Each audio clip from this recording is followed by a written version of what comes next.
Okay, so this is going to be the little instructional video that we'll do for the Nellcor N-85 capnograph. I can get into the menu on this. We'll see how well it, just by holding this button down, and it'll take me to the menu, and then I can navigate through here and set parameters like we talked about. So respiratory rate, we'll set it to go, if the respiratory rate, we'll say a dog, 6. So if it hits 6, I want to know about it. If it's a cat, I'll set it to 8. The PulseOx, I'll set if it hits 94%. I want to know about it. The bottom end, we'll just put heart rate 70. Okay, so it'll go off if the heart rate goes below 70. So that's pretty much, I'll set the low ends of the parameters. Sometimes I have to raise the heart rate, particularly if it's a cat. Here's our PulseOx sensors with a clip. So when you're cleaning these, just back to the cleaning, these can pop out. So these do pop out of here quite easily, as you can see. And then you can clean this thing good. You can clean all around here. It's when you're cleaning the light surface. That's what you have to be careful of. So I would just use a little dry cloth or a very mildly dampened cloth to do that, where that light source goes and where the receiver is. But you can clean all around it, the rest of the rubber, with a little damp alcohol, but I wouldn't get alcohol on those little light sensors. Again, you can go into the package for any new sensor that is there, and they'll give you cleaning instructions, but you can see how easily that comes apart. So then I could clean that whole part of the clip. So this is a transmittance type probe. So this will just clip on a finger. In our case, we'll just use the finger, but this would work for a tongue, an ear. You could put it inside the vulva, you could put it inside the prepuce. Sometimes you can pinch a little skin in the inguinal area and try and put it there. You can try it on a lip, between the toes. So there's a number of places. Let's see how well it works on my finger. So I'll just put it on my finger. We'll give it a second and see if we start getting a reading.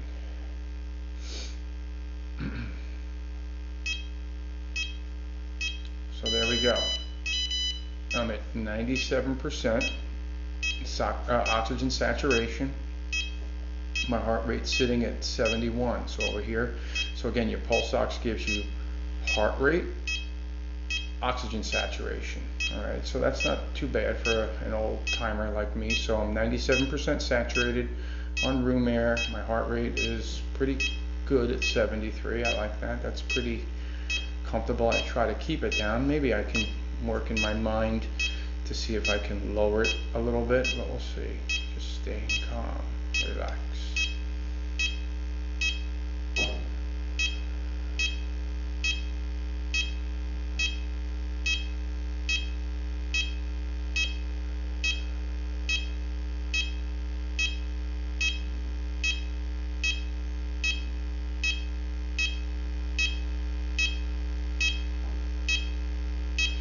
Take a few deep breaths, staying calm. So I'm pretty happy. I'm at 70. If it ticks below 70, it's going to alarm. So there's a red light up here that will alarm once I get below the parameters that I set. And of course it'll be. So it looks like I'm pretty comfortable there, and that's where we're at right now. I could try pushing on my eyeball, and I can show you what happens with that, or rubbing my neck, and I can drop it just by increasing vagal. See, I got a little excited talking about that. There it goes, it shoots up.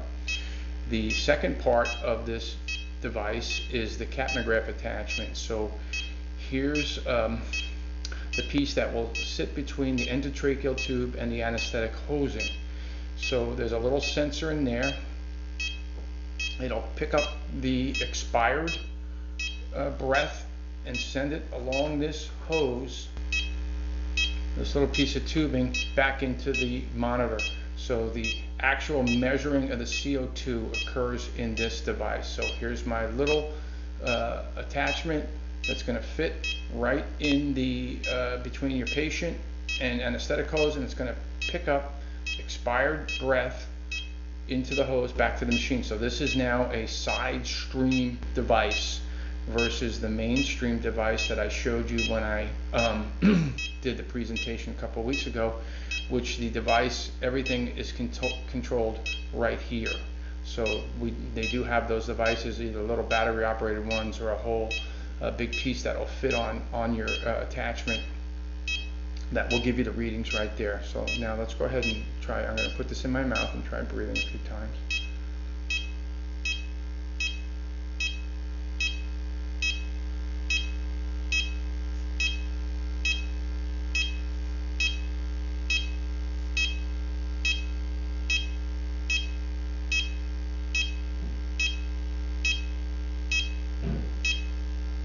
So now what's happening is it picked up, okay, see my pulse just, I took a couple of breaths, I increased my vagal tone, my pulse just shot under 69, and so it will alarm me. Now it's back up over 70, we're good. So I'm reading over here in my expired breath 38% CO2, which now equals the 38 millimeters of mercury in my blood of CO2, and I got a respiratory rate of 9.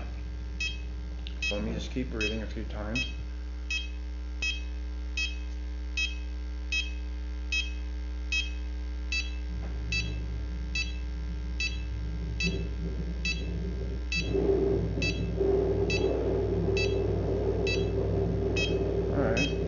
I took a couple more breaths. Again, just reading 6. It's going to alarm if it goes under 6. Remember, the normal for CO2 is somewhere between 35 to 45. So if an animal's breathing very, very quickly, then I'm going to blow off my CO2. It's going to drop. If I hold my breath, I'm going to build up my CO2. So we can try doing that. I can try breathing really rapidly and we'll see what happens. Okay, so now it just alarmed that there was no breath in 30 seconds. So that's a nice little feature. So if the animal hasn't taken a breath in 30 seconds, then I can change that time as well in the menu. If the animal didn't breathe within 30 seconds, it alarms me there's no breath. So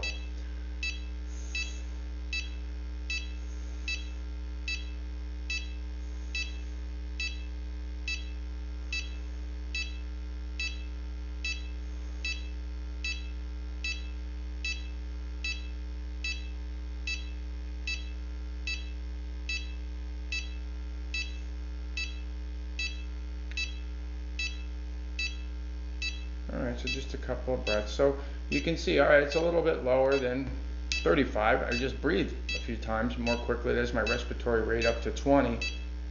So I blew off more CO2, so there's less CO2 getting picked up. I'm picking up more oxygen, and so that's what would happen. Now what would happen if I hold my breath?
So you can see what happened. I held my breath. What happened? My heart rate started to go up. It's not easy to hold your breath for a minute, 2 minutes.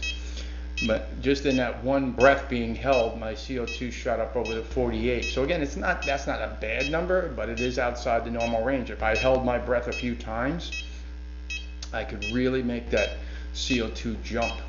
And so again, this is the usefulness of a pulse oximeter with the capnograph. And again, if I just had one monitor, I'll take the left side of the monitor over the right side, because just knowing that an animal's breathing all the time is probably more important than the heartbeat and the oxygen.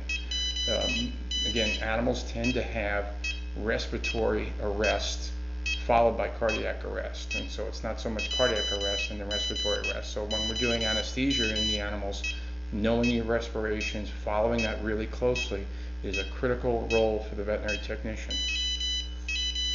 So don't get fooled with just a pulse ox. So you can see I didn't breathe for a minute and a half and my oxygen numbers looked pretty good. Didn't really change that much. 97, I think it went down to 96. So that's just holding my breath for a minute and a half. So that's an animal not breathing for a minute and a half, which is a long time. You know, an animal doesn't breathe for 5 minutes. You can start getting severe changes. And then again, by what happens, by the time you see changes in your pulse ox, bad things could have already happened in the animal where maybe you can't get them back. So recognizing, like everything, recognizing it early is critical. So again, this is a useful little handheld monitor, but just a brief instructional video of what it can provide for us in the patient. All right.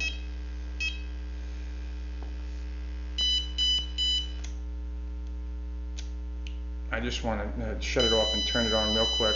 So when you turn these monitors on, it'll do a self-test. So it self-tests itself. You didn't see this at the beginning of the video. So it'll do a self-test, checking the sensors.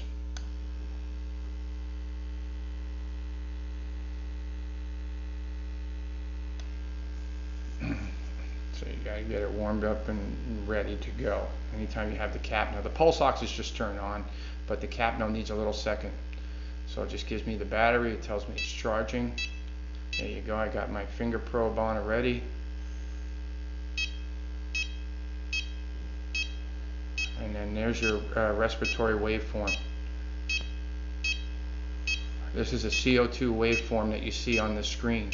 So that there's 40 millimeters of mercury up there. So not that you can't read the dial, you can see 38%. So it gives you a line, it gives you a waveform. So if you're looking at this and you're starting to see the wave going above 40, you'll know, but you obviously can see it on the dial.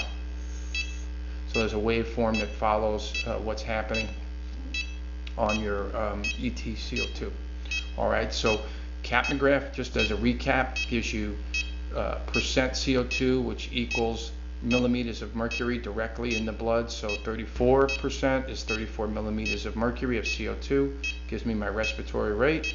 Pulse ox gives you your oxygen saturation approximation in the blood.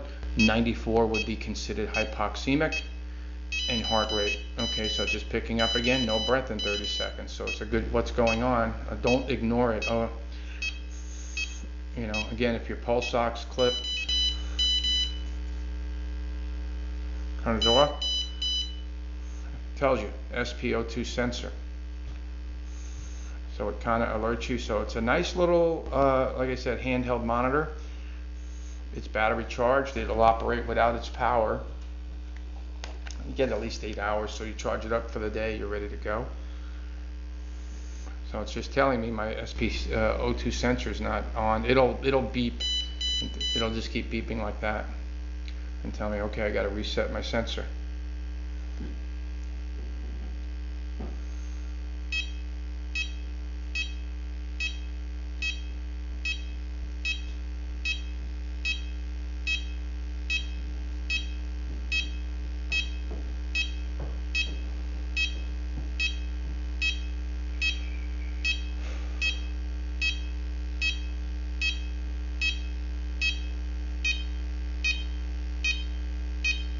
Okay, that's it. So finish it.